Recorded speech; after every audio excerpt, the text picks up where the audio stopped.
આ બે વિચાર તમે મુખ્ય રાખશો તો ઘણી બધી એવી વિચારધારા કે એવા વર્તન જેનાથી તમે વિભાજિત થાઓ એનાથી તમે બચી જશો. તો પહેલી વાત પરમ પૂજ્ય પ્રમુખ સ્વામી મહારાજા એમના વિશાળ અનુભવ પરથી કહેતા, આ એમનો જન્મ શતાબ્દી વર્ષની બધી ઉજવણી છેલ્લા 3 વર્ષથી ચાલે છે. 2021ની સાલમાં ડિસેમ્બર મહિનામાં અમદાવાદમાં 33 દિવસનો મોટો ઉત્સવ થશે. એમનો શતાબ્દી મહોત્સવ 100 વર્ષનો ઉત્સવ થશે. એ અંતર્ગત સમાજ માટે એમનો એક ઉપદેશ, એમનો એક આ વિચાર દરેકના સુખાકારી મળે. તો first thing use to say was, પ્રમુખ સ્વામી મહારાજ કહેતા કે પરિવારજન સાથે અહમ અને મમત્વનો પ્રશ્ન આવવા ના દેવો. મી એન્ડ માઇન, ઈગો એ પરિવારજન સાથે આવવા દેવો. એ તમારે જ્યાં કરવું હોય ત્યાં કરજો, તમારા ઘરની 4 દિવાલની અંદર નહીં. ત્યાં એડજસ્ટમેન્ટ અને કોમ્પ્રોમાઇઝ ઉપર જ ચાલવાનું. અઠવાડિયા સુધી 10 દિવસ સુધી તમને ભાવતી આઈટમ ના બની હોય તો એ બૂમો પાડવાની નહીં. થશે 10 દિવસ પછી થશે, એનો ટાઈમ આવે તો થાય. હકીકત છે ને. તારે તો દર અઠવાડિયે ઢોકળા જોતા ક્યાંથી કાઢવા? એનો ટાઈમ આવશે એટલે થશે. The fact is this. એટલે એમાં અહમ મમત્વનો પ્રશ્ન નહીં. બહુ સારા એક દ્રષ્ટાંતથી આ વાત આપણને સમજાવવામાં આવે છે કે પેલો સાપ હોય ને એ બધી જગ્યાએ વાંકો ચાલે ને, અરે દરમાં જાય ત્યારે જે દર હોય ને દર, એમાં સીધો અંદર જતો રહ્યો, ત્યાં પછી આ દોરડો ના ચાલે. આ દેશી દ્રષ્ટાંતથી મેં વાત સમજાવી, જેનો અનુભવ અથવા તો સમજણ આપણને બધાને છે. સાપ દરેક જગ્યાએ વાંકો ચાલે, પણ પોતાનું જે દર છે એ ત્યાં સીધો ચાલે. કારણ કે દરમાં જો આડોડો ચાલે ને તો આ બધી એની શરીરને કેળો બધી છોલાઈ જાય ને, પછી બધી કીડીઓ એને ફોલી ખાય. કારણ કે સાપનું લોહી પાછું બહુ મીઠું, એટલે પછી કીડીઓ તો તરત ત્યાં આવી જાય. આમ ગોળ ફરી ફરીને કેટલી ને ચાટે, પછી તો એમ કીડીઓને ફોલી ખાઈને મરી જાય. કારણ કે કીડીઓના પગમાં માણસની જીભ કરતા ગળપણને ઓળખવાની 300 ગણી તાકાત છે. આ વિજ્ઞાન કહે છે 300 ટાઈમ્સ છે. અત્યારે એક પણ કીડી નથી દેખાતી. તમે એક નાનો સાકરનો કટકો અહીંયા મૂકો ને તમને અડધો પોણો કલાકમાં બધી કેટલી કીડીઓ ભેગી થઈ જાય. આપણને ક્યાંથી આવી હશે? આપણા વોટ્સએપ કરતા એનું મેસેન્જર ફાસ્ટ છે. હકીકતમાં કીડીઓનું જે કમ્યુનિકેશન છે ને એની ઉપર તો અત્યારે ઘણી રિસર્ચ ચાલે છે, ભવિષ્યમાં થશે. અને એક જણાને ન્યૂઝ મળે એટલે આપણી જેવું નહીં કે હું એકલો જ ખાઈ લઉં, આખી કમ્યુનિટીને ભેગી કરે. આ બધી ફેમિલી વેલ્યુઝમાં શીખવા જેવી વાતો છે એની પાસેથી. બેસ્ટ ફેમિલી સેટઅપ છે ને કીડીઓનું છે, એવું વિજ્ઞાન કહે છે. The best family setup. આપણે માણસ ભલે બુદ્ધિશાળી રહ્યા, બધા સંશોધનો પૃથ્વી ઉપર આપણે જ કરીએ છીએ, આખી પૃથ્વી સૃષ્ટિ તમામ છે એમાં મનુષ્યના લીધે જ આખી સૃષ્ટિ ચાલે છે, બધી વાત સાચી. પણ ફેમિલી લિવિંગ શ્રેષ્ઠ કીડીઓનું છે. The family living of the ants is the best, much better than the human beings, એવું વિજ્ઞાન કહે છે. કારણ કે એને તો એક જગ્યાએ ખાન જોવે એટલે સૂંઘીને સે ચાટીભાઈ તરત જતી રહે. તમે જોજો. અને પછી મેસેજ આપી દે, કમ્યુનિકેશન કરે. અને બધી કીડીઓ આવતી એમાં કોમ્યુનિકેશન કરે કઈ જગ્યાએ છે, કારણ કે એને તો કેટલું વિઝન હશે, અથવા તો ક્યાં એને ખબર પડે. પણ એ ખાલી બંને આમ ટચ થાય, તમે જોજો કીડીઓ સામસામે ટચ થાય ને એમાં બધો ડેટા ટ્રાન્સફર થઈ જાય. કનેક્શન આપે ને કીડી બધો ડેટા, આ જગ્યાએ અહીંયા ટોપ એક આઈટમ પડી છે, ગો. એટલે બહુ જોરદાર ફેમિલી. એ લોકોમાં પણ રાજા હોય છે, રાણી હોય છે, પ્રિન્સ હોય, પ્રિન્સેસ હોય, આખું એક કિંગડમ જેવું તંત્ર હોય છે કીડીઓનો. બહુ સંશોધન થયું છે એની પર. They have a king, queen, prince, princess અને કોર્ટ, બધું જ હોય છે એ લોકોમાં. એ લોકોને પણ પોતાનું ઘર બાંધવું હોય ને તો એના કીડીના જે કિંગ હોય ને કોર્ટ હોય ને એની પરમિશન જોઈએ. એવું બધું તંત્ર છે. બહુ વિજ્ઞાન તો બહુ ડીપ ગયું છે. અને આપણે તો કહીએ ને કે હું હવે 18-20 વર્ષનો થઈ ગયો, મારા પપ્પાને કઈ પૂછવાની જરૂર નહીં. લે, I'm 18, I'm 20, I'm 22, I got a voting right. આજ વોટિંગ હતું ને, બધા વોટિંગ કરી આવ્યા છો. જેને કર્યું છે બધાને ધન્યવાદ, અને જેને નથી કર્યું એને દેશના નિર્માણમાં પોતાનો સહયોગ ન આપ્યો એ દેશની અસેવા કરી કહેવાય. એટલે કદાચ જો ચૂકી ગયા તો આવતી વખતે કરજો. Because if you don't vote, you don't have the right to talk anything about the country. તમે વોટ ના આપો તો દેશ વિશે, દેશની પોલિસી વિશે કે સરકાર વિશે કે કોઈ નિર્ણય વિશે તમને ચર્ચા કરવાનો કોઈ અધિકાર જ નથી. તમે વોટ કરો તો જ ચર્ચા કરવાનો અધિકાર છે, બાકી નહીં. Yes or no? કીડીઓમાં વોટિંગની સિસ્ટમ છે, તમને ખબર છે? હવે અલ્પ જીવ કહેવાય, કીડી તો કેટલું નાનું એક એક્ઝિસ્ટન્સ કહેવાય. એની બુદ્ધિશક્તિ આપણી બુદ્ધિશક્તિ કરતાં કેટલી ઓછી કહેવાય. એ લોકોમાંથી ફેમિલી સિસ્ટમ ને ફેમિલી વેલ્યુઝ ને ફેમિલી સેટઅપ બધું બહુ શીખવા જેવું હોય છે. તો જો પહેલી વાત આ છે કે આપણે અહમ અને મમત્વ કોઈ દિવસ આવવા ના દેવો. No ego, no me, no mind, no myself in the family. We all are one, we all on the same platform. આપણે બધા એક છીએ, પરિવાર છીએ. For that values a constant વિચાર તમારે મનમાં રાખવાનો. So no ego, no selfishness amongst family members. There you live with an open heart. તો તમને ખૂબ આનંદ આવશે. કારણ કે હાર્વર્ડ યુનિવર્સિટીના સર્વે છે, greatest joy upon this earth, પૃથ્વી પર સૌથી મોટો આનંદ પરિવારમાં આનંદ છે. જો અહમ મમત્વના પ્રશ્ન થાય, અત્યારે જે યંગ કપલ્સમાં ડિવોર્સ થાય છે, એના 3-4 મોટા કારણોમાંનું એક કારણ ઈગો છે, અહમ છે. કારણ કે અત્યારે 2 જણા ભણેલા હોય, ભણવાનું તો દરેકે હોય, દીકરો હોય કે દીકરી હોય, સારામાં સારું ભણવાનું, સારામાં સારા ભણાવવાના. પણ 2 જણા ભણેલા હોય એટલે પછી કોમ્પ્રોમાઇઝની ભાવના જે ઓછી થઈ જાય. પેલો કે આમ ચાર્ટર્ડ એકાઉન્ટન્ટ, તો પેલી કે આમ એને MBA, તો પતી ગયો. એને MBA નું ગુજરાતી આવડે છે ને? એ બધાને ખબર છે. મને બધું આવડે. એટલે પછી શું થાય? પછી ઈગો ક્લેશ આવે કે હું I am also having a good salary, પેલી કે મારી પાસે પણ આ સેલરી છે, આપણે આમ કરીએ, આપણે આમ કરીએ. ડિફરન્સ ઓફ ઓપિનિયન આવે. પણ પ્રોફેશનલ્સ બંને હોય એ સારું છે, કંઈ ખોટું નથી. પણ એ લાઈફમાં કોમ્પ્રોમાઇઝ કરીને રહેતા ના આવડે તો તમારું ભણતર નકામું થઈ ગયું. ભલે તમે CA થયા ને MBA થયા ને MBBS થયા, but if you cannot learn to compromise and live together as a family, all your education goes to ashes. તો પછી એ બધું બળી જાય. ભણતરનો અર્થ જ એ છે કે આપણે વ્યક્તિ સાથે સુમેળે રહી શકીએ. That is education. એજ્યુકેશનની એક બહુ જ સરસ વ્યાખ્યા થયેલી છે.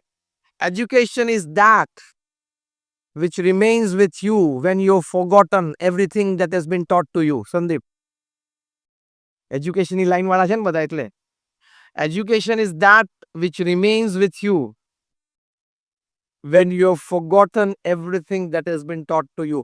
તમને જે ભણાવવામાં આવ્યું છે બધું તમે ભૂલી જાઓ ને, પછી જે તમારી પાસે રહે ને ભણતર, એટલે શું? સદગુણો, સ્થિરતા, મેચ્યોરિટી, પીડતા, શાણપણું, વિઝડમ, એ બધું ભણતર physics, chemistry, biology, mathematics, English, Gujarati, Hindi ભણીને આ બધું લાવવાનું છે એકચ્યુઅલી.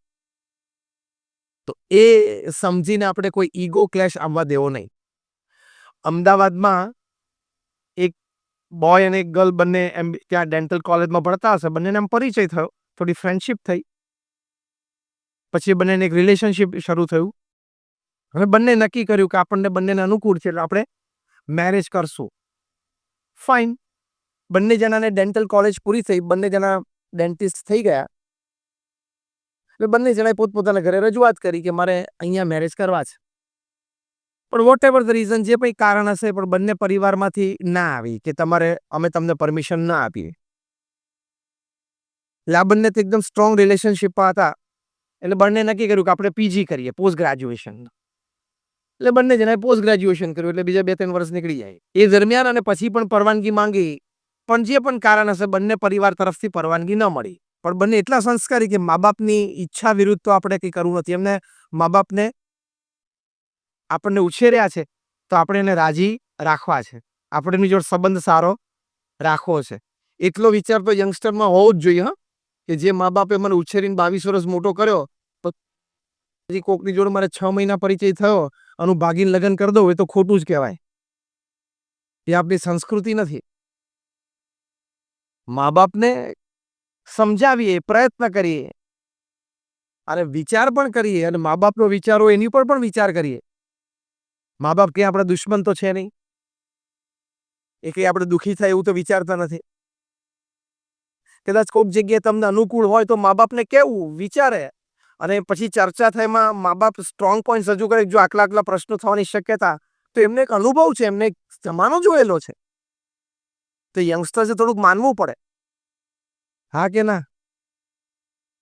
ગઈઢા બધા પરણેલા પણ છે ને, મારે યંગસ્ટર્સ પાસેથી આ જોઈએ છે. પછી બંને જણાએ જોબ શરૂ કરી, કોક પ્રાઇવેટ હોસ્પિટલ, બંનેને જોબ મળી. એમ કરતા બંનેની ઉંમર 33-34 થઈ. પછી બધા બંનેને પેરેન્ટ્સ એમ થયું કે પરમિશન આપીએ, ભલે લગ્ન કરતા. મામી બંનેને 33-34 થઈ ગયા હતા. પરમિશન આપી, લગ્ન કર્યા. 10 વર્ષ લગ્ન જીવનને પૂરા થયા. 7 વર્ષની એક નાની દીકરી, એટલે બહુ એક હેપી ફેમિલી, સ્મોલ ફેમિલી.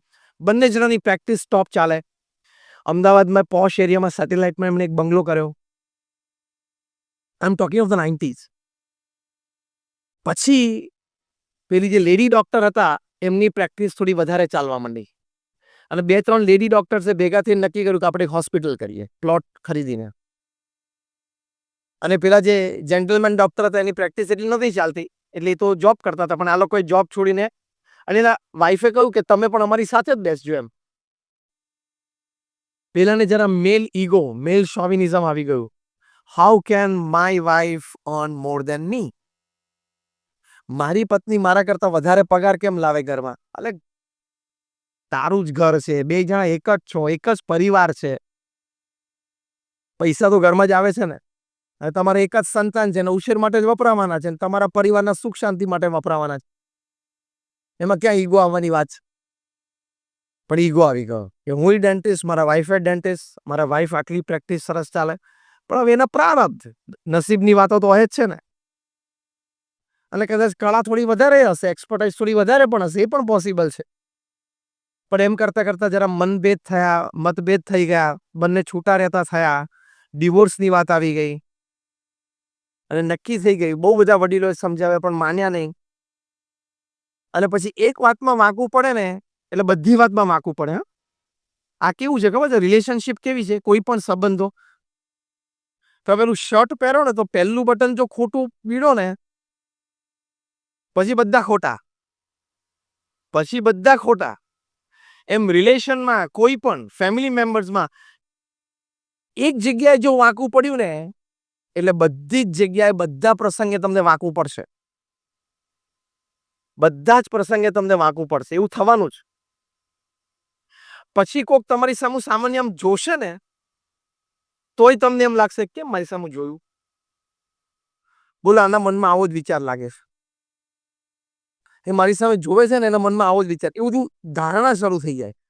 એની ઉપાધિ બહુ ને, એનું ટેન્શન બહુ ને, કેમ મારી સામે જોયું? એનો જવાબ તમને કહું કેમ જોયું. આંખ છે ને એટલે જોયું. તો કે બીજી વાર જોયું, ત્રીજી વાર જોયું, એ તો બીજી વાર ત્રીજી વાર તો જોતો તો તું વચમાં આવી ગયેલો. એ તો આમ જ જોતો, તું વચમાંથી પસાર થઈ ગયેલો.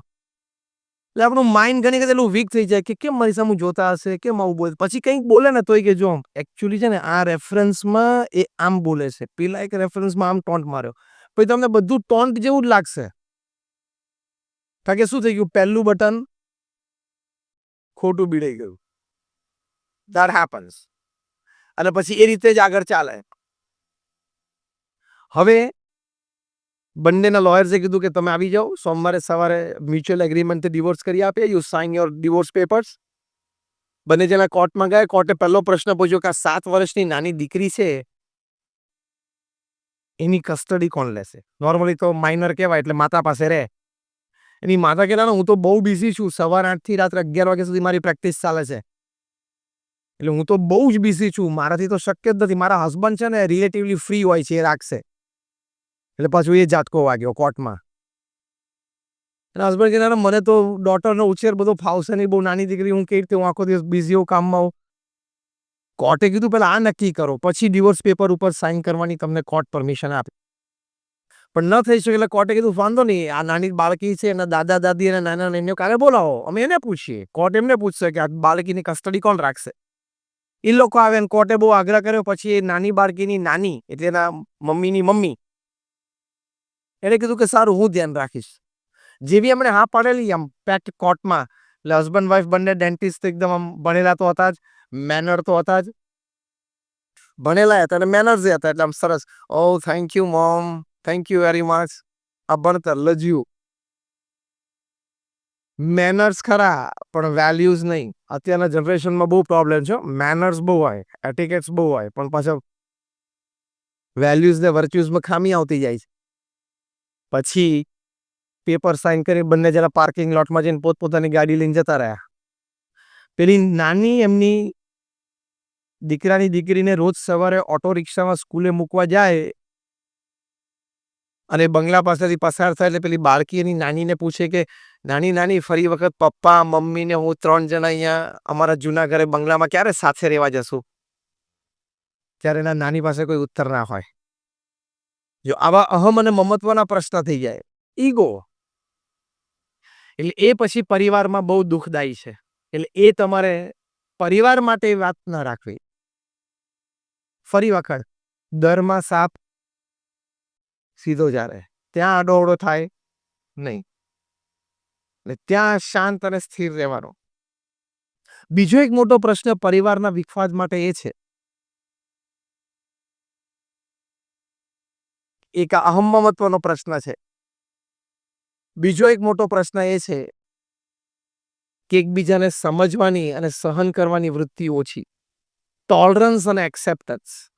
હવે ભેગા થયા જ છો એટલે જિંદગી પૂરી કરવાની જ છે. ગમે તેવું કપલ મેડ ફોર ઈચ અધરનો એવોર્ડ બોમ્બે ખાતે મળ્યો હોય ને તો 60-40 નો રેશિયો ચાલતો હોય. જે કપલને એમ કે મેડ ફોર ઈચ અધર કપલ છે તો એમાં 60-40 નો રેશિયો હોય. 60% બધું બરોબર ચાલે, 40% ચલાવવું પડે. એવું જ હોય કે 100% મેચિંગ તો કઈ આવતું જ નથી. આવ્યું કે બધા ના પાડે છે, કોઈ ના આવે, કારણ કે માણસ છે, એના વિચારો હોય, એની ભાવના હોય, એનું ભણતર હોય, એનું બેકગ્રાઉન્ડ હોય, દરેક વ્યક્તિનું કલ્ચર જુદું હોય. એટલે વી રિસ્પેક્ટ ઓલ ડાયવર્સિટી. દરેકનું કલ્ચર, એજ્યુકેશન જુદું હોય, દરેક પ્રકારના વિચારોને આપણે રિસ્પેક્ટ આપીએ છીએ, ના નથી. પણ કહેવાની વાત એ છે કે એ તમારે 60-40 ચાલે, 60% બધું બરોબર ચાલે, 40% કોમ્પ્રોમાઇઝ ઉપર ચલાવવું પડે. એટલે એક્સેપ્ટન્સ અને ટોલરન્સ. અમારા સંપ્રદાયમાં બીએપીએસ સંસ્થામાં અમારે એક આશ્રિત હરિભક્ત છે, જજ છે, પોતે ડોક્ટર જજ બીડી સોની. પોતે ડિસ્ટ્રિક્ટ કોર્ટમાં થી રિટાયર થયા, 30 વર્ષ પોતે જજ રહ્યા, ફેમિલી કોર્ટ્સમાં પોતે જજ હતા. એક વખત અમારી શિબિરમાં અરાઉન્ડ 10,000 પીપલ અને અમે એમનો ઇન્ટરવ્યુ લીધેલો. અને એ ઇન્ટરવ્યુમાં અમે એમને પૂછ્યું કે તમે 30 વર્ષ ફેમિલી કોર્ટમાં રહ્યા, તમે કેટલા ફેમિલી ડિસ્પ્યુટ્સ સાંભળ્યા છે તમારા કોર્ટમાં એઝ અ જજ? એમણે કીધું કે અરાઉન્ડ 30,000. 30,000 પરિવારના વિખવાદો મેં મારા કોર્ટમાં સાંભળ્યા છે. ત્યારે અમે એને પ્રશ્ન પૂછ્યો, બધા 10,000 બધા શિબિરાર્થીઓ બેઠા હતા, કે તમે 30,000 પરિવારના પ્રશ્નો, વિખવાદો અને ઝઘડા સાંભળ્યા છે, તો તમારી દ્રષ્ટિએ પરિવારમાં વિખવાદનું મુખ્ય કારણ શું છે? What is the main reason of disputes in family? ત્યારે આ જજ બીડી સોની સાહેબે વાત કરેલી કે મારી દ્રષ્ટિએ 30,000 કેસનો નિષ્કર્ષ બે જ શબ્દો છે કે lack of tolerance and lack of acceptance. સહન કરવાની કોઈની વૃત્તિ નથી, ઝીરો થઈ ગઈ છે. સહન કોઈને નથી કરવું. આપણે કઈ મેન્ટાલિટીમાં ઉછર્યા છીએ? આ જનરેશન તો ટિપિકલી કે જો હું ખોટો હોઉં ને તો મને જાહેરમાં 2 લાફા મારી દેજે, હું એક શબ્દ નહીં બોલું. પણ જો હું સાચો હોઈશ ને તો હું આમ 2 ન ખડાડી દે, થોડીક જ જગ્યા બાકી હોય, આટલું સહન નહીં કરતો. એવી મેન્ટાલિટીથી આપણે ઉછર્યા છીએ. હા કે ના? હું ખોટો હોઉં તો મને જાહેરમાં 2 લાફા મારી દેજે. સજ્જન હો એકદમ પાછું. પણ હું સાચો હોઈશ અને હું જરાય સહન નહીં કર્યું. એ મેન્ટાલિટી ખોટી છે. સાચા હોય ને તો પણ મોટાની મર્યાદા રાખવા માટે સહન કરી લેવું પડે. એ સમયે તો કંઈ બોલાય જ નહીં. સાચા હોય ને તો પણ સમાજની એક વ્યવસ્થા જાળવી રાખવા માટે, પરિવારમાં સંપ જાળવી રાખવા માટે મોટા હોય એ બોલતા હોય ત્યારે નાનાએ ચૂપ જ રહેવાનું હોય. હા કે ના? મોટા છે કદાચ એને ખોટી ઇન્ફોર્મેશન હોય, ગુસ્સામાં આવી ગયા છે અને કોઈ ખોટી બાબત, એટલે ફ્લેક્સિબિલિટી. બીજો એક મોટો સદગુણ છે સેલ્ફ અવેરનેસ. યુનિટી માટે આ સદગુણ બહુ જ જરૂરી છે. તો તમને સફળતા લઈ જાય. This is the secret of success. Self awareness. તમારી સેલ્ફ અવેરનેસ ના હોય, સ્વજાગૃતિ ના હોય ને, તો કોક એવો શબ્દ બોલી જાય, 30 વર્ષની મિત્રતા તૂટી જાય, યુનિટી તૂટી જાય. કંઈક એવી બોડી લેંગ્વેજ એક્સપ્રેસ થઈ જાય અને મિસરેડ થઈ પણ જાય અને યુનિટી તૂટી જાય, સંબંધો તૂટી જાય. એટલે યુનિટી મેન્ટેન કરવા માટે તમારે આ સેલ્ફ અવેરનેસ બહુ જ જરૂરી છે. સેલ્ફ અવેરનેસ હોય તો એ વ્યક્તિની પ્રગતિ, સક્સેસ ચાલુ રહે. Because he never max a private or a public mistake in life. પ્રમુખ સ્વામી મહારાજ ધામમાં પધાર્યા પછી એમની શ્રદ્ધાંજલિ સભામાં ગાંધીનગરમાં મહાત્મા મંદિરમાં ખૂબ બધા પ્રતિષ્ઠિત મહાનુભાવો પધારેલા. એમાં એક ગુજરાત રાજ્યના ખૂબ એક આગેવાન વ્યક્તિ છેલ્લા 40 વર્ષથી જાહેર જીવનમાં છે. એમણે મંચ ઉપરથી પ્રવચનમાં એક સુંદર પોતાનું એક ઓબ્ઝર્વેશન વ્યક્ત કરેલું કે હું પ્રમુખ સ્વામી મહારાજને 40 વર્ષથી ઓળખું છું અને એમાં છેલ્લા 25 વર્ષથી તો એમના નાના મોટા દરેક મોટા મહોત્સવમાં હું હાજર રહ્યો છું. પ્રમુખ સ્વામી મહારાજે રાજ્ય કક્ષાના કે રાષ્ટ્રીય કક્ષાના કે વૈશ્વિક કક્ષાના કોઈ નાના મોટા પ્રશ્ન હોય એમાં પોતાનો અભિપ્રાય અને સુઝાવ પણ આપ્યા છે. પણ મારો 40 વર્ષનો અનુભવ આ વ્યક્તિ બોલે છે કે મારો 40 વર્ષનો અનુભવ એ કે છે કે એક પણ વખત પ્રમુખ સ્વામી મહારાજ જે 80 વર્ષનું જાહેર જીવન જીવ્યા, 80 years, 8 decades of public life, અને બધા જ નાના મોટા social issues, national issues, international ઇશ્યુઝમાં જાહેરમાં પણ ઘણી વખત અભિપ્રાય આપ્યો છે એમણે.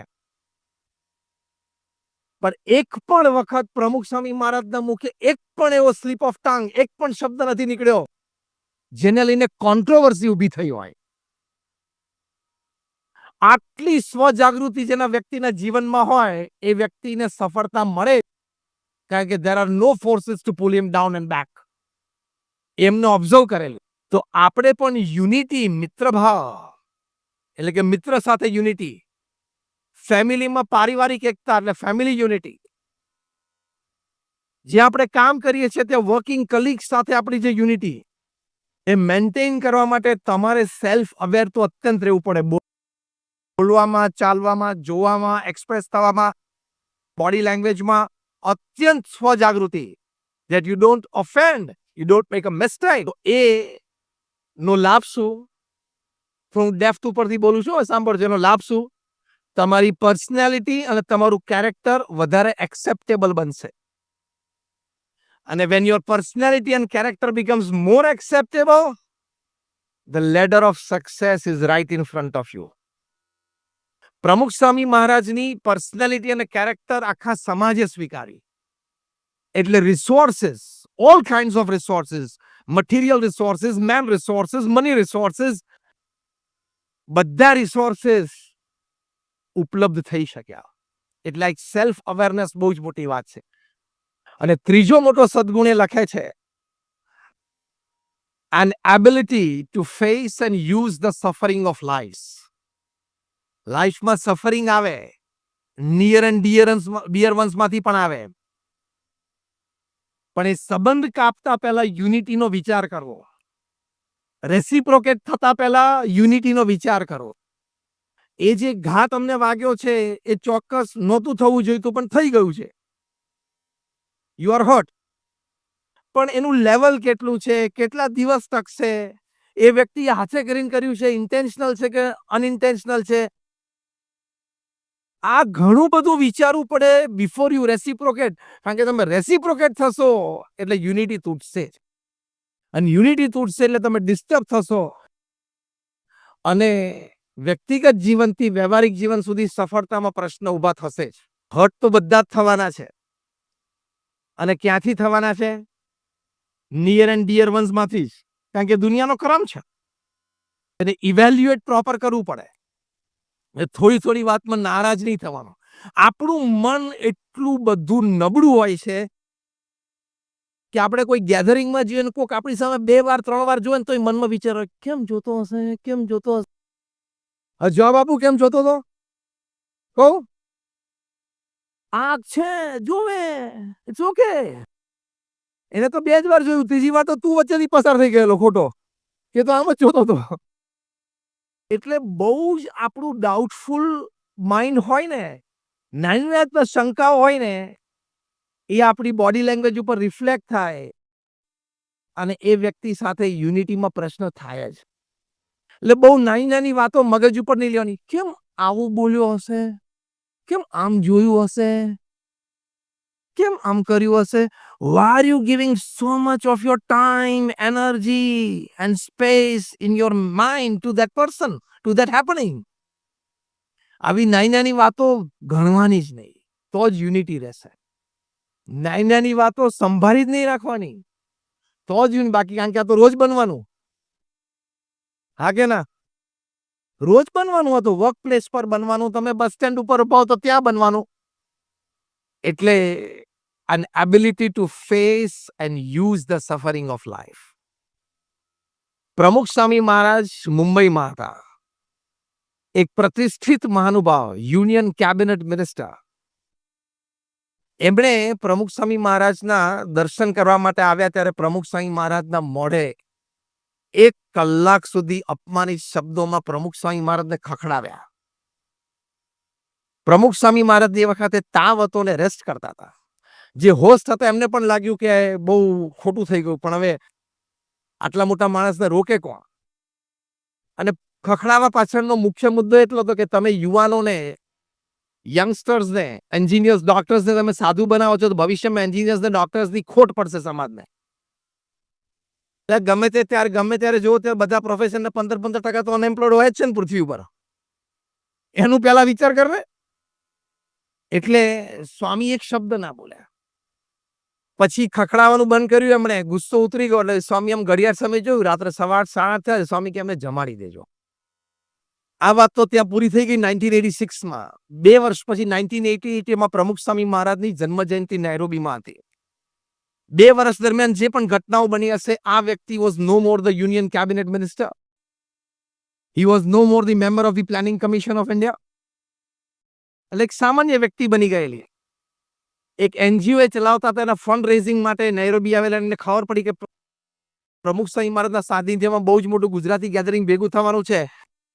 જો પ્રમુખ સ્વામી અપીલ કરે તો મને આ પ્રોજેક્ટ માટે ફાઇનાન્સ સારું મળે, એટલે કે હેલ્પ મળે.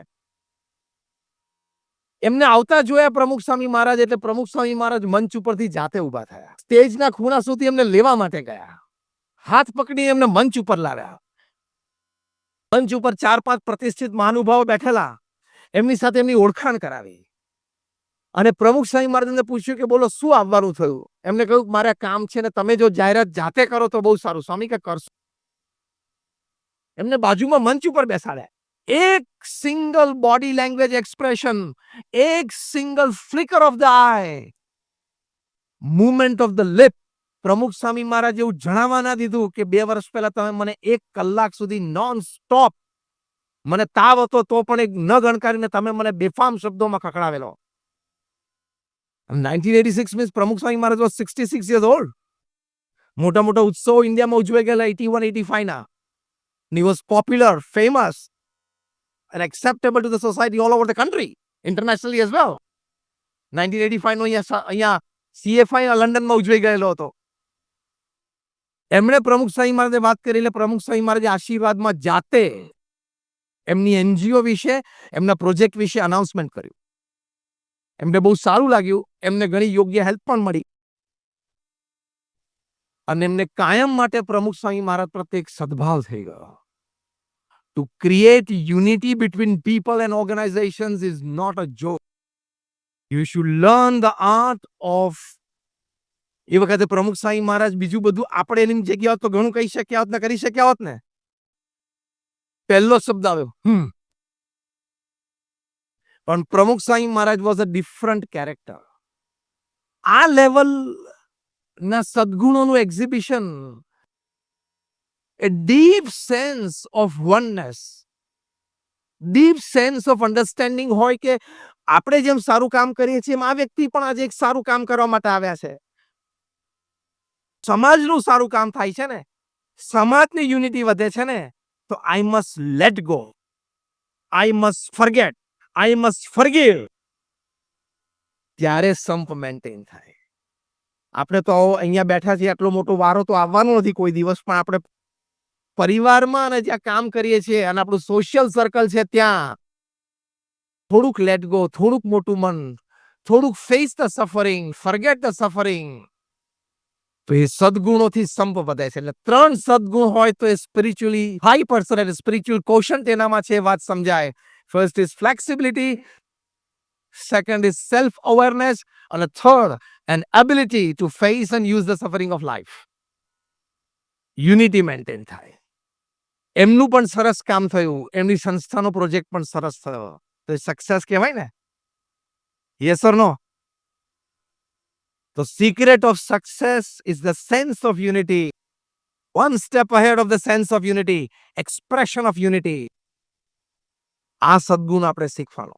પૃથ્વી ઉપર એકેડેમિકલી ક્વોલિફાઈડ લોકોની કોઈ કમી નથી, ઢગલાબંધ છે. પૃથ્વી ઉપર પ્રોફેશનલી એક્સપિરિયન્સ પીપલની કોઈ કમી નથી, ઢગલાબંધ છે. પૃથ્વી ઉપર મોટા મોટા પ્રોજેક્ટ સિંગલ હેન્ડેડલી પાર પાડી શકે એવા વ્યક્તિઓની કોઈ કમી નથી, ઢગલાબંધ છે. એવા વ્યક્તિઓની કમી છે જે દુષ્કર પરિસ્થિતિમાં, કઠિન પરિસ્થિતિ અને સંજોગોમાં સંપની ભાવના રાખીને વ્યક્તિઓને સાચવી લે, પરિસ્થિતિને સાચવી લે, સંજોગોને અનુકૂળ થઈ જાય અને સફળતાપૂર્વક કામ પાર પાડે. એટલે પ્રમુખ સ્વામી મહારાજ એમના જીવનનું એક સૂત્ર બોલતા હતા. બહુ જ ગંભીર અને બહુ જ મોટી વાત છે. આપણને તો આ વાત પચવી બહુ જ અઘરી છે, પણ એક્ઝેક્ટ શબ્દ, આઈ am quoting Pramukh Swami Maharaj, not word to word but letter to letter. Pramukh Swami મહારાજ કહેતા કે ઝેર ખાઈને પણ સંપ રાખવો પડશે. ઝેર ખાઈને પણ સંપ રાખવો પડશે. એટલે શું? તમારું અપમાન થાય તો અપમાન ગળી જવું એ ઝેર ખાધું કહેવાય. તમારા સ્પર્ધકને માન મળે, લેસ ક્વોલિફાઈડ હોય પણ એને માન મળે, હસતા મોઢે વાતને ઘટનાને સ્વીકારી લેવી એ ઝેર ખાધું કહેવાય. તમારું હર્ટ છુપાવીને, દબાવીને, સ્માઇલિંગ ફેસ રાખીને એકવાર કામ પૂરું કરી દેવું, પ્રોજેક્ટ પૂરો કરી દેવો, એ ઝેર ખાધું કહેવાય. ઝેર ખાઈને પણ સંપ રાખવો પડશે, તો પરિવારમાં સુખ શાંતિ રહેશે, તો તમારા સામાજિક સંબંધો સારા રહેશે. એની માટે એક પ્રેક્ટિકલ ઉપાય તમને કહું. તમારા મોબાઈલમાં તો 500, 1000 ને 1500 નંબર હશે, હા કે ના?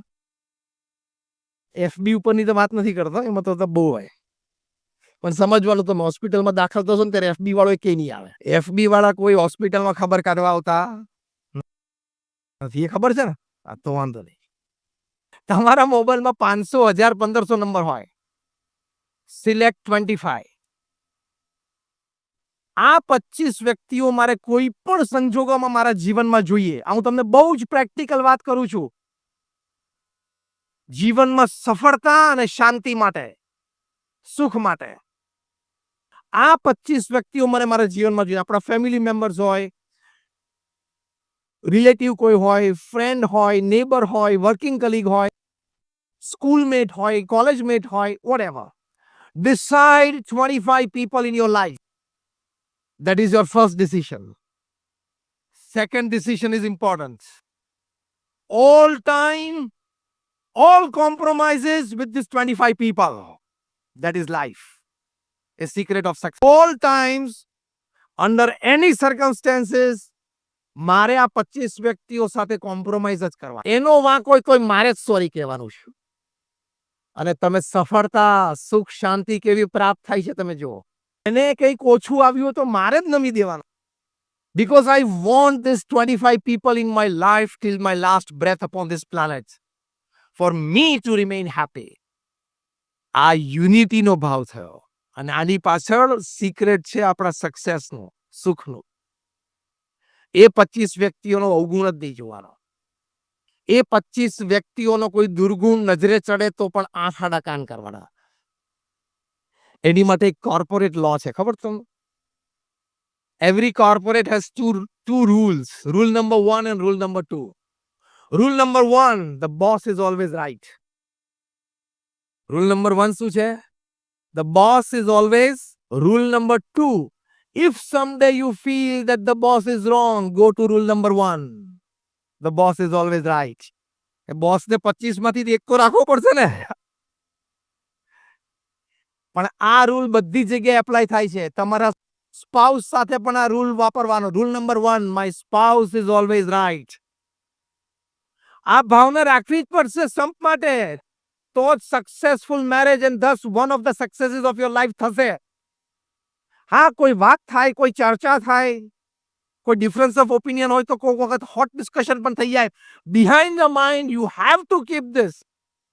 કારણ કે પ્રમુખ સ્વામી મહારાજ એક સિદ્ધાંત બોલતા હતા લગ્ન જીવન વિશે કે અગ્નિની સાક્ષીએ ભેગા થયા છો તો હવે અગ્નિની સાક્ષીએ છૂટા પડવાનો. આ પણ I am quoting in word to word and letter to letter. અગ્નિની સાક્ષીએ ભેગા થયા છો પતિ પત્ની, તો હવે અગ્નિની સાક્ષીએ જ છૂટા પડવાનું. એટલે શું? લગ્ન વખતે ચોરીમાં કુંડમાં પરિક્રમા પ્રદક્ષિણા આપણે જે ફર્યા એમાં અગ્નિની સાક્ષી હતી ને.